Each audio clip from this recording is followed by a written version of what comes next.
എന്നർത്ഥം. അപ്പോൾ ഭഗവാൻ ശ്രീകൃഷ്ണൻ ദ്വാരക ഉപേക്ഷിക്കാൻ തീരുമാനിച്ചു. ആരോടും പ്രത്യേകിച്ച് യാത്രയൊന്നും പറയാതെ പറഞ്ഞു, ഈ ദ്വാരകയിൽ ആരും നിൽക്കരുത്, കാരണം കാലം അനുകൂലമല്ല, നമുക്ക് ഒരുപാട് ശാപങ്ങളൊക്കെ പറ്റിയിട്ടുണ്ട് ദ്വാരകയ്ക്ക്. കടൽ പ്രക്ഷുബ്ധമാവും, കടൽ ദ്വാരകയിലെത്തു കൊണ്ടുപോകും. ഞാൻ ഇവിടെ നിന്നും യാത്ര ചെയ്യുകയാണ്. കൃഷ്ണൻ ദ്വാരകയിൽ നിന്നും തൻ്റെ യാത്ര ആരംഭിച്ചു.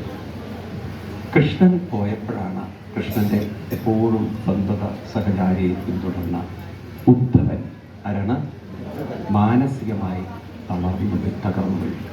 കാരണം കൃഷ്ണൻ തന്നെ ഉപേക്ഷിക്കുമെന്ന് സ്വപ്നത്തിൽ പോലും ആ ഉദ്ധവര് പ്രതീക്ഷിച്ചിരുന്നില്ല. എപ്പോഴും തൻ്റെ കൂടെ തൻ്റെ ഒരു നിഴലായി കൃഷ്ണൻ എപ്പോഴും ഉണ്ടാകും എന്നൊരു ധാരണയിലായിരുന്നു ഉദ്ധവൻ. കണക്കുകൂട്ടിലൊക്കെ തെറ്റി ഉദ്ധവന് കാണാൻ സാധിക്കുന്നത് തന്നെയൊക്കെ വിട്ടുപോകുന്ന കൃഷ്ണനെയാണ്. ഒരു വല്ലാത്ത ശൂന്യത, ഏകാന്തത ഉദ്ധവനെ വല്ലാതെ വലച്ചു. ഇതുവരെ ആരൊക്കെയോ കൂടെ ഉണ്ടെന്ന ഒരു ധൈര്യവും സന്തോഷമൊക്കെ പോയി. ഇപ്പോൾ ഒരു ശൂന്യതയുടെ ഒരു നിഴൽ എവിടെയൊക്കെയോ തന്നെ വല്ലാതെ വേട്ടയാണ്. ഏകാന്തത അതൊരു വലിയ ദുരന്തമാണ്. എല്ലാവരുമായിട്ട് താമസിച്ചപ്പെട്ടെന്ന് ഒറ്റപ്പെടുക എന്നത് പലർക്കും ഇഷ്ടപ്പെടുന്നത്. അതുകൊണ്ടാണ് ഈ പ്രത്യേകിച്ച് ഇപ്പോഴൊക്കെ നമുക്ക് കാണാം, ഈ ജോലിയൊക്കെ ഒന്നുകിൽ ജോലി നഷ്ടപ്പെട്ടാൽ ഒറ്റയ്ക്കിരിക്കുമ്പോൾ ഡിപ്രഷൻ കയറി വരും. ഈവൻ ആഫ്റ്റർ റിട്ടയർമെൻ്റ് ആളുകൾക്ക് ഡിപ്രഷൻ കയറും. കാരണം അതുവരെ ഓഫീസിലൊക്കെ വളരെ ആക്റ്റീവായിട്ട് ജീവിത ചിട്ടയോട് കൊടുക്കുകയും രാവിലെ എണീക്കോടും വിളിച്ച് ഓഫീസിൽ പോയി അവിടെ വളരെ ആക്റ്റീവ്. പിന്നെ അതൊക്കെ കഴിഞ്ഞ് വീട്ടിലിരിക്കുമ്പം പെട്ടെന്ന് ശൂന്യത വരും, ഒന്നും ചെയ്യാനില്ലാതെ. അങ്ങനെയാണ് ചില ഈ ഉദ്യോഗസ്ഥന്മാരൊക്കെ 60-70 വയസ്സിലൊക്കെ വേഗം സ്ഥലം വിടുന്നത് എന്തുകൊണ്ട് വെച്ചാൽ ആ ശൂന്യത അവരെ മെൻ്റലി വളരെ ഡൗൺ ആക്കുമ്പോൾ അത് ഹെൽത്തിനെ ബാധിക്കും. എപ്പോഴും ഓർത്തോളൂ, വ്യാധിയുടെ ഒരു കാരണം ആദിയാണ്. ഏതാണ് ഈ ആദി എന്ന് പറഞ്ഞാൽ? എന്താണ്? ഇന്നിപ്പോൾ അതൊക്കെ പറഞ്ഞാൽ വലിയ പ്രശ്നമാണ്. ഇതൊക്കെ ഞാൻ പറഞ്ഞപ്പോൾ ഒരു വീട്ടിൽ ഒരു അമ്മ സപ്താഹം കേൾക്കാൻ വന്നിരുന്നു. അവരുടെ മകൻ്റെ പേര് ആദി എന്നാണ്. അപ്പം അമ്മ പറയും അതന്യ കാരണം എന്ന്, എൻ്റെ ജീവിതത്തിലെ പ്രശ്നങ്ങൾക്ക് കാരണം. ഇന്നിപ്പോൾ കുട്ടികൾക്ക് ആദി വ്യാധി എന്നൊക്കെ പേരിടുന്ന കാലമാണ് അല്ലേ? അതുകൊണ്ട് പറയുമ്പോൾ സൂക്ഷിക്കണം. ഈ ആദി എന്ന് പറഞ്ഞാൽ ആരെങ്കിലും മക്കളുടെ പേരാണോ? ആണോ?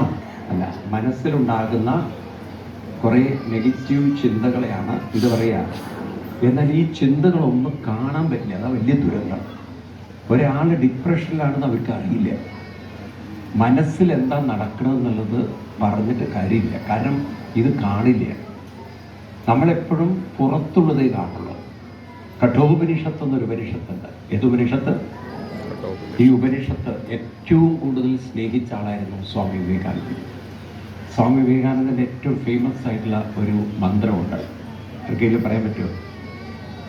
ഉത്തിഷ്ഠത ജാഗ്രത പ്രാപ്യപരാന്യബോധത ക്ഷുരസ്യതാരാധിച്ചിത ദുരത്യ ദുഃഖം പദസ്ഥൻ കവയോരത്. ഇത് കഠോപനിഷത്തിലുള്ള 5 വയസ്സുള്ള ഒരു കുട്ടിയുടെ മുന്നിൽ യമൻ ഒരു ഗുരുവായി വന്ന് ഉപദേശിക്കുന്ന ഉപനിഷത്താണ് കഠോപനിഷത്ത്. ആ കഠോപനിഷത്തിൽ പറയും, പരാഞ്ചികാനി വദനസ്വയംഭൂ പരാങ്പശ്യതിന അന്തരാത്മ. ജനറലി എല്ലാവരുടെയും കോൺഷ്യസ്നെസ് എന്ന് പറയുന്നത് എല്ലാവരും ഔട്ട്ലുക്കാണ്. എന്നിട്ട് നമുക്ക് ഇമെയിലുള്ള പോലെ, ഔട്ട്ലുക്ക് ഇമെയിലുള്ള പോലെ എല്ലാവരും പുറത്തുള്ളതൊക്കെ കാണും, പുറത്ത് നടക്കുന്നതൊക്കെ കാണും. കുറച്ചു പേര് മാത്രമേ മനസ്സിൽ എന്താണ് സംഭവിക്കുന്നതെന്ന് സ്കാൻ ചെയ്യാൻ കഴിവുള്ളവരുള്ളൂ. അപ്പോൾ ആത്മീയത എന്ന് പറയുന്നത് ഉള്ളിൽ നടക്കുന്നതിനെ അറിയണം. പുറം ലോകം കാണാൻ പ്രയാസമില്ല. ഏറ്റവും പ്രയാസം ഏതാണ്? അകത്തെ വിചാരങ്ങൾ നമുക്ക് കാണാൻ സാധിക്കണം. ഉള്ളിൽ എന്താണ് ചിന്തിക്കുന്നത്, ഉള്ളിൽ എന്താണ് നടക്കുന്നത്. കാരണം ഉള്ളിൽ നിങ്ങൾക്ക് ഒന്നിനോടൊരു താല്പര്യമില്ല, വെറുതെ ഇരിക്കുന്നെങ്കിൽ മനസ്സിലാക്കണം ഇതൊരു ഡിപ്രഷനിലേക്കുള്ളൊരു പോക്കാണെന്ന്. പിന്നീടൊരു വലിയ ഒരു നെഗറ്റീവ് ഇംപ്രഷൻ അല്ലെങ്കിൽ ഡിപ്രഷൻ കയറി പിടിക്കുമ്പോഴാണ് ഭക്ഷണത്തിന് രുചിയില്ല, കിടന്നുറക്കില്ല, ഒന്നിനൊരു ആൾക്കാരെ കാണാൻ ഒരു താല്പര്യമില്ല. അപ്പം ഭയങ്കരമായിട്ടുള്ള ഡിപ്രഷനിൽ കയറി പിടിച്ചുണ്ടാക്കുക. അപ്പം പിന്നെ സൈക്കാട്രിസ്റ്റ് അടുത്ത് പോകണം, പിന്നെ എന്തെങ്കിലും മരുന്ന്, സെഡേറ്റീവ് മരുന്ന് കഴിക്കണം. അല്ല, വഴിയില്ല. കാരണം ഞങ്ങൾ സിസ്റ്റം കേടുവരുത്തി. എന്നാൽ ഈ മരുന്നുകളൊന്നും ഇതിനൊരു പരിഹാരമല്ല. ഈ ഡിപ്രഷന് കാരണം എന്താ വെച്ചാൽ ശ്രദ്ധിക്കുക, 2-3 കാരണങ്ങൾ ഡിപ്രഷന് കാരണം. ഒന്ന്, ഏകാന്തത ഡിപ്രഷനിലേക്ക് കൊണ്ടുപോകും. ഏതാണ് ഏകാന്തത? 2, കുറവുകളും വിഷമങ്ങളും ചിന്തിക്കുന്നത് ക്രമേണ ഡിപ്രഷനിൽ കൊണ്ടുപോകും. അതുപോലെ തന്നെ എപ്പോഴും നമ്മൾ മറ്റുള്ളവരെ കുറ്റം പറഞ്ഞ് ജീവിക്കുന്നതും നമ്മൾ ഡിപ്രഷനാണ്. കാരണം നമ്മൾ മറ്റുള്ളവരിൽ നിന്ന് പ്രതീക്ഷ വയ്ക്കും. ആ പ്രതീക്ഷിച്ച് അനുസരിച്ച് ഉയർന്നിരിക്കൽ ഫ്രസ്ട്രേഷൻ, ഡിപ്രഷനാണ്. അതുകൊണ്ട് ഈ മനസ്സിനെ നമ്മൾ സൂക്ഷിച്ചില്ലെങ്കിൽ അത് നമ്മുടെ ജീവിതം നരകത്തിലാക്കിക്കൊണ്ട് മനസ്സിലാവുന്നല്ലോ. അതുകൊണ്ട് പറയും, നഹി കശി കുര്യാത് സഖ്യം മനസ്സി അനവസ്ഥിതം. അതായത് അർത്ഥം ഇതാണ്, ഒരിക്കലും ലോകത്തിൽ ആരോട് വേണമെങ്കിലും ബന്ധുക്കളുണ്ടായിക്കോളൂ, ഫ്രണ്ട്സ് ആയിക്കോളൂ, മനസ്സിനോട് മാത്രം ഫ്രണ്ട്സ് ആവരുതെന്ന്. കാരണം മനസ്സ് നമ്മളെ കുഴിയിലേക്ക് ചാടിച്ചുവിടും. ഈ മനസ്സിന് എന്ത് ചെയ്യണം? നമ്മുടെ സ്വന്തം മനസ്സിനെ നമ്മൾ ഊർജവുമുള്ളതാക്കണം, ഉണർവുള്ളതാക്കണം, ഉത്സാഹമുള്ളതാക്കണം. അങ്ങനെ മനസ്സിന് ഊർജവും ഉത്സാഹവും ഉണ്ടെങ്കിൽ മരിക്കുന്നത് വരെ നിങ്ങൾക്ക് സന്തോഷം ഉണ്ടാവും. ഈ വട്ടുപിടിച്ച ആൾക്കാരെ കിട്ടല്ലോ, നിങ്ങൾക്ക് അധിക ദൂരമല്ലല്ലോ, തിരുവനന്തപുരം. ഏതാ സ്ഥലത്തിൻ്റെ പേര്? കൂളമ്പ. എനിക്ക് തോന്നുന്നു ഞാൻ അതിൻ്റെ അടുത്തൊരു സപ്താഹം നടത്തണ്ടായി. അപ്പോൾ ലേശമൊക്കെ കുറവ്, വലിയ അപകടമില്ലാത്തവരവർ ഫ്രീ ആയിട്ട് വിടും. ഇതിലൊരാൾ വന്നിട്ട് സപ്താഹം കേൾക്കാൻ വന്നു. 1-2 ആൾക്കാർക്ക് വരുന്നുണ്ട് അവിടെ നിന്ന്. ഇയാളൊരു കഴിഞ്ഞിട്ട് ഞാനിങ്ങനെ പുറത്തിറങ്ങുമ്പോൾ എന്നോട് പറഞ്ഞു, ഭയങ്കര ഫിലോസഫിയാണ് പറയുന്നത്. കുറേ കഴിഞ്ഞപ്പോൾ എനിക്ക് മനസ്സിലേക്ക് പണ്ഡിതനാണെന്നല്ല. പിന്നെ വേറെ ആളൊന്ന് അവിടെ നിന്ന് ഇറങ്ങി വന്നിരിക്കുകയാണ്. ഒരു വിടിയില്ല, അങ്ങോട്ട് അടിച്ചു വിടുകയാണ് ബാക്കി. അപ്പോൾ നമുക്ക് ഇങ്ങനെ അവരെന്തൊരു ഹാപ്പിയാണെന്നറിയും. സത്യത്തിൽ വട്ടുള്ളവരാണ് ലോകത്തിലെ ഏറ്റവും നല്ലവർ. ഒരു വിചാരമില്ല അവർക്ക്, ഉണ്ടാവും. ഹാപ്പിയാണ്, വളരെ ഹാപ്പിയായിട്ട് ജോലിയായിട്ട് അവരിടിക്കും. പിന്നെ സർക്കാർ ചെലവുണ്ട്, നിങ്ങൾക്ക് ടാക്സ് കൊടുക്കുന്നതുകൊണ്ട് അവർ ജീവിച്ച് പോകുന്നുണ്ട്. 3 നേരം അവിടെ ഭക്ഷണം കിട്ടുന്നുണ്ട്, ഇല്ലേ? ഈ തരത്തിലൊക്കെയുള്ള ടീമുകളുണ്ട്, വട്ട പിടിച്ച് മുഴുത്ത് വട്ട്. അതുകൊണ്ട് ജവഹർലാൽ നെഹ്റു അവിടെ പോയൊരു കഥ അറിയില്ല. തിരുവനന്തപുരം വന്നപ്പോൾ ജവഹർലാൽ നെഹ്റു മൂളമ്പാറ കാണാൻ പോയി. അപ്പോൾ ഒരു സെല്ലിൽ ഇരിക്കുന്ന ഒരുത്തിനോട് ചോദിച്ചു, നീ ആരാണെന്ന് ചോദിച്ചു. നിങ്ങൾ ആരാണെന്ന് അങ്ങോട്ട് പറഞ്ഞു, ഞാനാണ് ജവഹർലാൽ. അത് വീട്ടിൽ പറഞ്ഞാൽ മതി, ഞാനാണ് നെഹ്റു. അത് ശരി, ഞാനാണ് ഇവിടുത്തെ ആദ്യത്തെ നെഹ്റു. എന്നിട്ട് പിന്നെ നെഹ്റുവിന് പിന്നാലെ ഓടിയാണ്. നെഹ്റു ജീവനും കൊണ്ട് ഓടി. പോലീസ് പ്രൈം മിനിസ്റ്റർ അല്ലേ, 1 കിലോമീറ്റർ ഓടിച്ചു ആ മനുഷ്യനെ. പിന്നെ ഇയാളെ എന്താ ചെയ്യുന്നത് എന്തിനാ അറിയില്ലല്ലോ, പ്രൈം മിനിസ്റ്റർ അല്ലേ സൂക്ഷിക്കണം. അവസാനം ഇയാൾ പ്രൈം മിനിസ്റ്റർ നിന്നതും ഓടി വന്നിട്ട് പറയുന്ന തൊട്ടേന്ന് തൊട്ടുകളി കളിക്കുകയാണേ. ഇതാണ് വട്ടന്മാർക്ക് അവർ ഹാപ്പിയാണ്. അവർ ഒരു ടെൻഷനുള്ളവരല്ല, അല്ലേ? കൊച്ചു കുട്ടികളെ. അപ്പോൾ ഇങ്ങനെ മനസ്സെന്ന് പറയുന്നത് ഊർജവും ഉത്സാഹവും ഉള്ളതാക്കി വെക്കണമെങ്കിൽ അതിന് നമുക്ക് ചില പരിശീലനങ്ങൾ വേണം. എന്ത് വേണം? ഈ പരിശീലനമാണ് നമ്മൾക്ക് ആർക്കും അറിയാത്തത്. മനസ്സിനെ പരിശീലിപ്പിക്കുമ്പോഴേ ജീവിതം നന്നാവുള്ളൂ. ജീവിതം നന്നാവാൻ വേറെ നല്ല വേണ്ട. ഏതിനെ പരിശീലിപ്പിക്കണം? പറയൂ. മനസ്സിനെ. സത്യത്തിൽ ഈ ഇരിക്കുന്ന നിങ്ങളൊക്കെ ഇത്രയും ഹാപ്പി ആയിട്ടുള്ള ഒരു ലോകത്തിലില്ല. മനുഷ്യന് മാത്രമേ ഹാപ്പി ആവാൻ പറ്റുള്ളൂ, അല്ലേ? ഏതെങ്കിലും എരുമയും പശുവും ചിരിക്കുന്നത് കണ്ടിട്ടുണ്ടോ? പശുക്കൾ നിങ്ങളെ കണ്ണോ ചിരിക്കുന്നത് കണ്ടിട്ടുണ്ടോ? എന്തോ ഒന്നും വിടാത്തത്. പൊട്ടിച്ചിരിക്കുന്നത് കണ്ടിട്ടുണ്ടോ? മനുഷ്യന് ചിരിക്കാൻ പറ്റില്ലേ? അതുമില്ലേ. മനുഷ്യന് ചിരിക്കാൻ പറ്റില്ലേ? പറ്റും. എന്നാൽ പണ്ടത്തേതിനേക്കാളും ചിരിക്കുന്നവരുടെ എണ്ണം കുറഞ്ഞു വരിക. ഇപ്പൊ ഒക്കെ മുഖമൊക്കെ കൂടെ മൂടിക്കെട്ടി എല്ലാം ടെൻഷനാണ്. ആണോ? വിഷമാണ്. പിന്നെ നിങ്ങൾക്ക് ടെൻഷൻ കൂട്ടാൻ ഓരോരുത്തരുണ്ട് താനും, ഇല്ലേ? ടെൻഷൻ കൂട്ടാൻ ഓരോരുത്തരുണ്ട്, ഇല്ലേ? അപ്പോഴേക്കും നിങ്ങൾക്ക് KSEBക്കാർ ബില്ല് കൊണ്ടു തരും. അപ്പോഴേക്കും ടെൻഷൻ കൂടും. പിന്നെ ഇവർ കോപ്പറേറ്റീവ് ബാങ്കിൽ നിന്ന് ലോൺ എടുത്തിട്ടുണ്ടെങ്കിൽ നല്ലോണം ടെൻഷൻ വരും. കാരണം അത് മുഴുവൻ മുക്കി ഇപ്പോൾ അവിടെ പൈസയില്ല. ഈ രീതിയിലൊക്കെ ടെൻഷൻ തരാൻ എല്ലാവർക്കും സാധിക്കും. അപ്പോൾ ജീവിതം ഇന്നത്തെ കാലഘട്ടത്തിൽ ഏത് സമയത്തും നമ്മളെ അസ്വസ്ഥമാക്കാൻ ചുറ്റുപാടിന് പറയൂ സാധിക്കും. ഒരു ഉറപ്പുള്ള ഒന്നുമില്ല ഈ ലോകത്തിൽ. ഉണ്ടോ? കാരണം എപ്പോഴാ ആരാ മരിക്കുക, എവിടെയാ മരിക്കുക, ഒരു പിടിയില്ല. ഇന്നത്തെ കാലത്തിന് ഒരു രക്ഷയില്ല. ഉണ്ടോ ഇല്ലയോ? വണ്ടി ഓടിക്കുന്ന ലൈസൻസ് ഇല്ല, പിന്നെ അങ്ങനെ പോണു, വലിയ കുഴപ്പമില്ല. ഇതാണ് സത്യം. അപ്പോൾ ഇവിടെ ഒരു കാര്യം ഓർക്കണം, ഈ ജീവിതത്തിൽ ഇന്ന് നമ്മൾ ഹാപ്പി ആണെങ്കിൽ നാളെയും പറയൂ ഹാപ്പിയാണ്. എല്ലാവരും സന്തോഷമായിട്ട് ഇരിക്കണം എന്നൊക്കെ പറയും, അങ്ങനെയല്ലേ? നിങ്ങൾ ഹാപ്പി ബർത്ത്ഡേ എങ്ങനെ ബർത്ത്ഡേക്കൊക്കെ പോകുമ്പോൾ എന്താ ചെയ്യുക? ഹാപ്പി ബർത്ത്ഡേ എന്നൊക്കെ പറയും, ഉണ്ടോ? പോകാറില്ലേ? ശരിക്കും ഈ ബർത്ത്ഡേക്ക് പോകുമ്പോൾ നിങ്ങൾ ചൊല്ലേണ്ട മന്ത്രം എന്താ പറയുക? നമ്മൾ ഈ ഹാപ്പി ബർത്ത്ഡേ എന്നൊക്കെയുള്ള സാഹിബിൻ്റെ ഭാഷയാണ്, അല്ലേ? ആണോ അല്ലേ?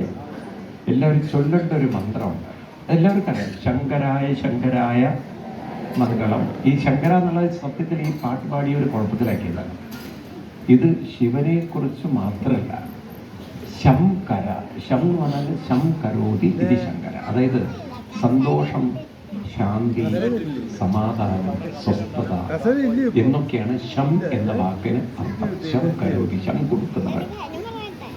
നീ ശം കൊടുക്കുന്നവനായി തീരട്ടെ, മംഗളം, നിനക്ക് മംഗളം ഉണ്ടാകട്ടെ. ഇത് ഭജനയുടെ അവസാനം പാടുന്ന പാട്ടല്ല ശരിക്കും, ഇത് അനുഗ്രഹത്തിന്റെ വാക്കാണത്. മംഗളം, മംഗളം നേരുന്നു ഞാൻ, അല്ലേ? മംഗളം നേരുന്നു പറഞ്ഞാൽ എന്താണ്? മംഗളാണോ? ചട്ടി നേരുന്നു എന്നാണോ? അല്ല, എല്ലാവിധ ഐശ്വര്യവും നേരുന്നു. ഇതുപോലെ ശങ്കരായ ശങ്കരായ മംഗളം എന്ന് പറഞ്ഞാൽ എന്താർത്ഥം? ഇത് ശിവനെ ഉറക്കുന്ന പാട്ടാണോ? ആണോ? മംഗളം നേരുന്നു. ശം കരോതി. അപ്പോൾ ഒരു കുട്ടിയുടെ തലയിൽ കൈവച്ചുകൊണ്ട് പറയണം, ശങ്കരായ ശങ്കരായ ശങ്കരായ മംഗളം, ശങ്കരീ മനോഹരായ. പിന്നെന്താണ്? അജഞ്ചലായ മംഗളം, അകിഞ്ചനായ മംഗളം, സന്മയായ, തിന്മയായ, നന്മയായ, അല്ലേ? അതൊക്കെ നിങ്ങൾ പറഞ്ഞു. പിന്നെ ശങ്കരാചാര്യ സ്വാമി എന്ന് പറയും, എപ്പോഴും അനുഗ്രഹിക്കുമ്പോൾ അദ്ദേഹത്തിൻ്റെ അമ്മ പറയുന്ന വരികളുണ്ട്. പറയും ശങ്കരാചാര്യ സ്വാമികളുടെ അമ്മ, മുക്താമണിസ്തം നയനം മമേതി രാജേതി താദേതി സുഖം ചിരേതി. അമ്മ പറയുന്ന വരികൾ, മുക്താമണി, നീ എൻ്റെ മുക്താമണി എന്ന് വെച്ചാൽ ഏറ്റവും മുത്തുമണി എന്നൊക്കെ പറയില്ലേ, രത്നമാണ്. നീ രാജാവായി തീരട്ടെ, നീ ഏറ്റവും അനുഗ്രഹീതനായി തീരട്ടെ എന്നൊക്കെ ഉള്ള അനുഗ്രഹ വാക്കുകൾ. ഒരു പക്ഷെ അത് പറഞ്ഞില്ലെങ്കിലും ശങ്കരായ ശങ്കരായ മംഗളം, ശങ്കരി മനോഹരായ. എന്തത്? അരിയും പൂവിട്ട് വാഴിക്കുക പറയും കുട്ടികളെ. എന്താണ്? അരിയും പൂവും തലയിൽ. അങ്ങനെ അങ്ങനെ ആഘോഷിക്കണം. മനസ്സിലാവുണ്ട് നിങ്ങൾ? കല്യാണത്തിന് മുമ്പ് എന്താ പറഞ്ഞത്?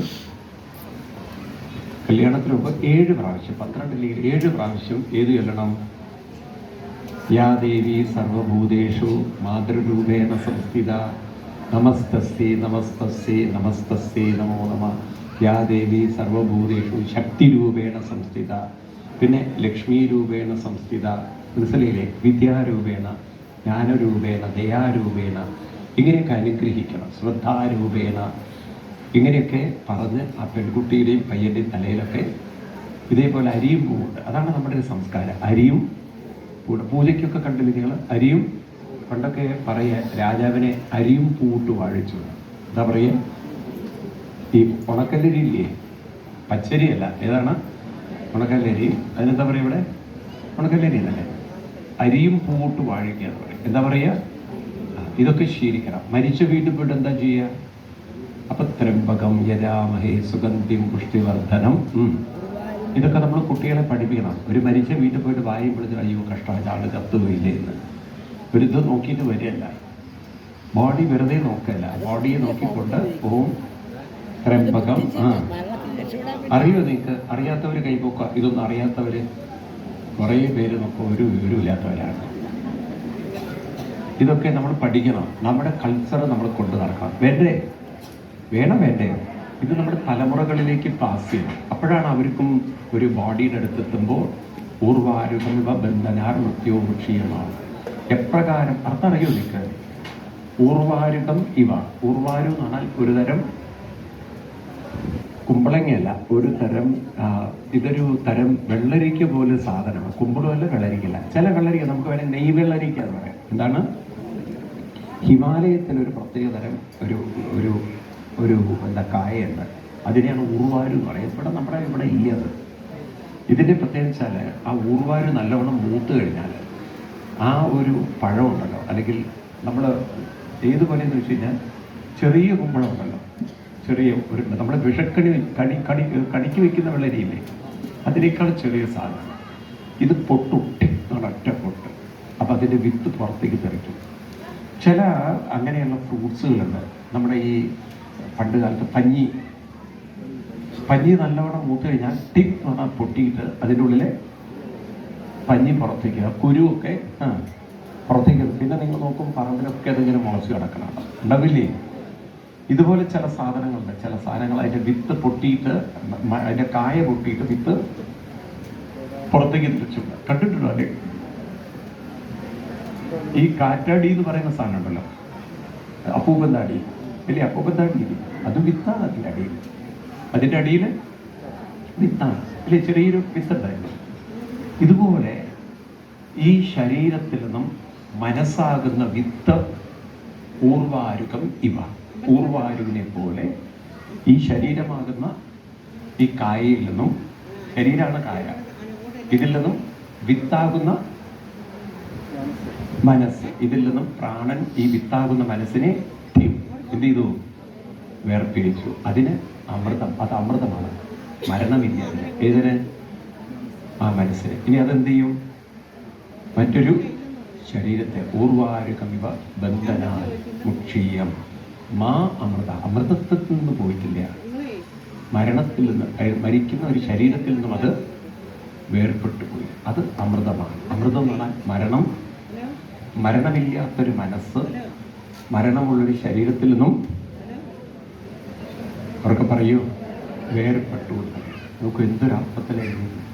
ഇതൊക്കെ ചൊല്ലണം. ഓം ത്രയംബകം യജാമഹേ പുഷ്ടിവർദ്ധനം ഉർവാരുകമിവ ബന്ധനാൽ. അപ്പൊ കുട്ടികൾക്ക് മനസ്സിലാവും, മനസ്സിനൊരിക്കലും എന്തില്ല, മരണമില്ല. ഇതൊക്കെ നമ്മളല്ലേ പഠിപ്പിക്കുന്നത്? ആണോ അല്ലയോ? ഇതൊക്കെ നമ്മൾ പറഞ്ഞു കൊടുക്കാതെ വായും പൊളിച്ച് എന്തോ അവിടെ പോയി ശരീരവും കണ്ട് പോന്നിട്ടുന്ന കാര്യം നിൽക്കട്ടെ. അപ്പോൾ ഇവിടെ ഉദ്ധവരുടെ കഥയെന്ന് പറഞ്ഞപ്പോൾ അങ്ങനെ പോയതാണ്. അപ്പോൾ ഉദ്ധവർക്ക് മനസ്സിലായി, ഇനി കൃഷ്ണൻ ഒരിക്കലും ദ്വാരകയിലേക്ക് തിരിച്ചു വരിക. ആ ഒറ്റപ്പെടല് ഉദ്ധവരെ വല്ലാതെ വേദനിപ്പിച്ചു. ഉദ്ധവര് വേഗം കൃഷ്ണൻ്റെ പിന്നിൽ ഓടുകയാണ്.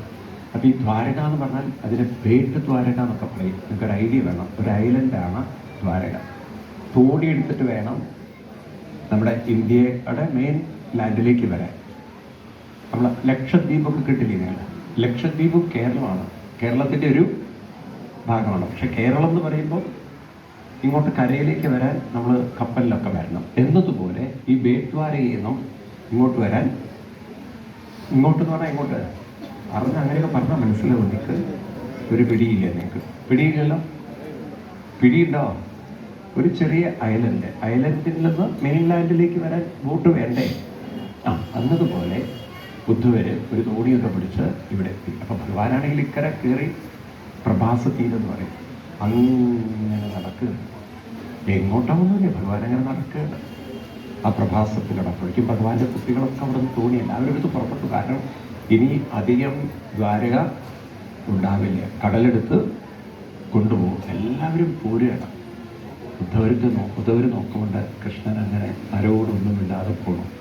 ഇനി ഒരിക്കലും കൃഷ്ണൻ തിരിച്ചു വരികയോ. അവർ പുറകിലോടിച്ചെന്ന് ആ കാൽക്കൽ വീണുകൊണ്ട് പറയുന്ന വരികൾ 6ാമത്തെ അധ്യായത്തിൽ നമുക്ക് കാണാം. പറയുകയാണ്, കൃഷ്ണ, ഒരു നിമിഷം പോലും അങ്ങേ വേർപിരിഞ്ഞിരിക്കാൻ എനിക്ക് പറ്റില്ല. അങ്ങില്ലാത്തൊരു ജീവിതം ഞാൻ ഇതുവരെ ചിന്തിച്ചിട്ട് പോലുമില്ല. മനസ്സിലായില്ലേ? അങ്ങേ വിട്ടുപിരിയാൻ എനിക്കൊട്ടും സാധ്യല്ല. നാഹം തവാങ്കൽ കമലം ക്ഷണാർത്ഥമതി കേശവ വ്യക്തും സമുത്സഹേനാഥ സ്വധാമ നയമാമതി. അങ്ങേ വിട്ടുപിരിയാൻ ഒരു നിമിഷം പോലും എനിക്ക് സാധ്യല്ല. അതുകൊണ്ട് എന്ത് ചെയ്യണം? സ്വധാമ നയമാമപി. സ്വർഗം നല്ല വാക്കുപയോഗിച്ചത്. സ്വധാമ നയമാമപി. മാം അഭി നയ. മാം അഭി മാം, എന്നെ കൂടി നയ. നയ എന്ന് പറഞ്ഞാൽ കൊണ്ടുപോകണം. എങ്ങോട്ട്?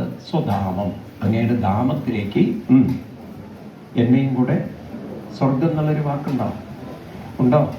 ഭാഗവതത്തിൽ കൃഷ്ണൻ എങ്ങോട്ട് പോയിട്ടില്ല? എങ്ങോട്ട് പോയിട്ടില്ല? ഭഗവാൻ എങ്ങോട്ടാ പോയത്? സ്വധാമം. ഭഗവാന്റെ സ്വധാമം എവിടെയാണ്? എവിടെയാണ് ഭഗവാന്റെ സ്വധാമം? എല്ലാവരുടെയും ഹൃദയത്തിലാണ് ഭഗവാന്റെ